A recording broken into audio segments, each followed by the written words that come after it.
हे जे आपण भक्त निवास बघत आहात, इथं अनेक खोल्या पडून आहेत. आज आपण जर इथं बघितलं तर अनेक खोल्या, हॉल ही जागा पूर्ण पडून आहे. पंढरपूर पीपल्समध्ये आपले सर्वांचे स्वागत आहे. आज आपण महाराष्ट्र शासनाच्या MTDC विभागाच्या भक्त निवासपाशी आलोय. मूलतः इथे याचं कारण असं आहे की ही जी आपण वास्तू बघत आहेत मागं, गेले अनेक वर्षापासून महाराष्ट्र शासनानं मंदिरे समितीकडं ही जागा हस्तांतरित केलेली आहे. कशासाठी केली आहे? तर येणाऱ्या पंढरपूरमध्ये येणाऱ्या गोर गरीब भाविक, कष्टकरी भाविक वारकऱ्यांना सोयी सुविधा व्हाव्या आणि माफक दरामध्ये त्यांना राहण्याची व्यवस्था व्हावी.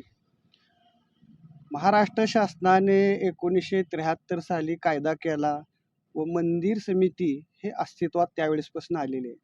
आज 42 वर्ष झाले मंदिर समितीची स्थापना होऊन, पण सामान्य भाविकांचे प्रश्न सुटलेत का? हा सर्वात मोठा प्रश्न आहे. हे जे आपण भक्त निवास बघत आहात, इथं अनेक खोल्या पडून आहेत. आज आपण जर इथं बघितलं तर अनेक खोल्या, हॉल ही जागा पूर्ण पडून आहे. मंदिर प्रशासन सामान्य गोर गरीब भाविकांना ह्या खोल्या, ह्या रूम माफक दरात उपलब्ध का करून देऊ शकत नाहीत? वास्तविक आता पंढरपूरमध्ये अनेक मठ आहेत. त्या तुम्हाला सांगायचं जर झालं तर गजानन महाराज मठ संस्थान आहे. ते 200-300 रुपयापासून रूम अवेलेबल करून देऊ शकतात. पण शासनाने स्थापित केलेली 40 वर्षाची मंदिर समिती स्थापन आहे भाविकांची सेवेसाठी, ते ही वास्तू अनेक वर्ष त्यांच्या ताब्यात असून सामान्य भाविकाला माफक दरात का देऊ शकत नाही? ह्या वास्तूवर मंदिर समिती गेले अनेक वर्ष झाले. मंदिर समितीच्या जर वार्षिक अहवाल 23-24 मध्ये जर बघितलं तर 40 लाख रुपये मंदिर प्रशासन ह्या वास्तूसाठी खर्चत आहे. हे जे 40 लाख रुपये आहेत, हे मंदिर समिती सहअध्यक्ष सदस्य त्यांच्या खिशातनं देत नाहीत. हे पैसे जे आहेत हे इथं येणाऱ्या विठ्ठलाच्या दर्शनासाठी येणाऱ्या लाखो गोर गरीब कष्टकरी भाविकांनी दिलेल्या दानातनं हे 40 लाख रुपये गेलेले आहेत.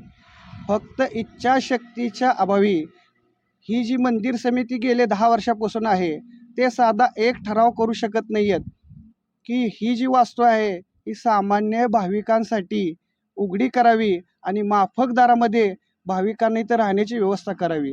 मंदिर समिती जर म्हणत असेल आमच्याकडं मनुष्यबळ नाही, आम्ही हे करू शकत नाही, तर मंदिरे समितीनं BVG नावाच्या कंपनीला मनुष्यबळ पुरवठ्यासाठी 5 कोटी रुपयाचं टेंडर दिलेले आहे. त्यातले माणसं इथं मंदिर समिती देऊ शकते. दुसरा प्रश्न राहिला स्वच्छतेचा, साफसफाईचा, तर त्याच्यासाठी सुद्धा मंदिर समितीने टेंडर दिलेलं आहे. तिथले माणसं इथं स्वच्छता करू शकतात. एवढं सगळं असून सुद्धा महाराष्ट्र शासनासारखी मोठी शक्ती ह्या मंदिर समितीच्या मागं असून सुद्धा सामान्य गोरगरीब भाविकांना ही वास्तू वापरायला मिळेल का? महाराष्ट्राचे मुख्यमंत्री म्हणत आहेत की आम्ही पंढरपुरात भाविकांच्या वारकऱ्यांच्या सोयीसाठी कॉरिडॉर करत आहेत. पण आता जे अस्तित्वात आहे, अनेक वर्षापासून जी मंदिर समितीला ताब्यात दिलेलं आहे, ते सुद्धा नीट मंदिर समिती भाविकासाठी देऊ शकत नाहीत. तर एवढा मोठा कॉरिडॉर प्रकल्प करायची गरज काय?